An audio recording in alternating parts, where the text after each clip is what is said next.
90.8 கேட்டுக்கொண்டிருப்பது அழகப்பா பல்கலை சமுதாய வானொலி. இது காரைக்குடியின் முதல் வானொலி. இன்று நம்மோடு பயனுள்ள தகவல்களை பகிர இணைகிறார் காரைக்குடியிலிருந்து ARS பாண்டியன் அவர்கள்.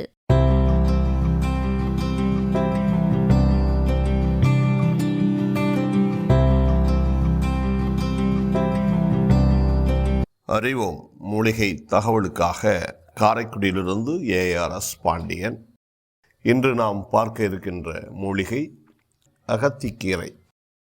இந்த அகத்தி அகத்தியம், அச்சம், நுனி, கரீரம், முனிவிருச்சகம், வக்கரபுஷ்பம் இப்படி பல பெயர்களால் அழைக்கப்படுகின்றது நம் முன்னோர்களால். இந்த கீரையை வாரம் ஒரு முறையாவது உணவோடு சேர்த்து சாப்பிட்டு வந்தால் மிகப்பெரிய பலன்களை தரவல்லது.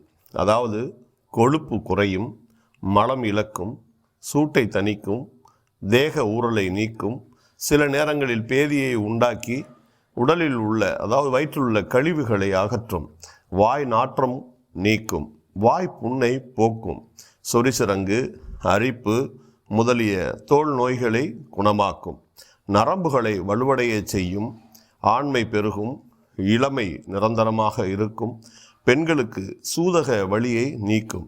இத்தனை சிறப்புகளை கொண்ட இந்த கீரை தான் நம்முடைய அகத்தை முழுமையாக சுத்தப்படுத்துகிறது.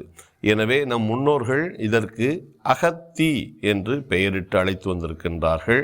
கிராமங்களில் நிறைய வளர்ந்த காலங்கள் அப்போது. தற்போது அங்கே சில இடங்களில் மட்டும்தான் வளர்க்கப்படுகிறது. இருப்பினும் வாய்ப்பிருப்பவர்கள் வாங்கி வாரம் ஒரு முறையாவது உணவோடு சேர்த்து கொள்ளுங்கள், நலமோடு வாழ்வதற்காக. மீண்டும் நாளை ஒரு மூலிகை தகவலோடு உங்களை சந்திக்கின்றேன். ARS பாண்டியன், காரைக்குடியிலிருந்து.